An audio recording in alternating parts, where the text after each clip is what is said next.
সোমবার সকাল থেকে বহরমপুর লোকসভা কেন্দ্রের অন্তর্গত রেজিনগর বিধানসভা এলাকাতে নির্বাচনী প্রচার করে ঝড় তুললেন বহরমপুর লোকসভা কেন্দ্রের তৃণমূল প্রার্থী পাঠান।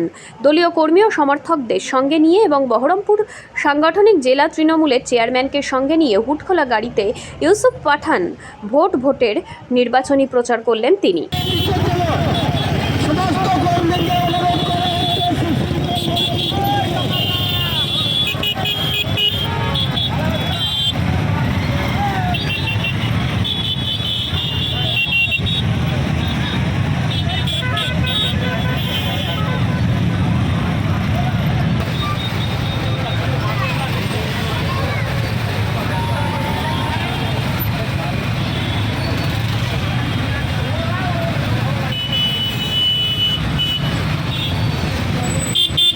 দেখাতে হবে বহরমপুর লোকসভা কেন্দ্রের মাটি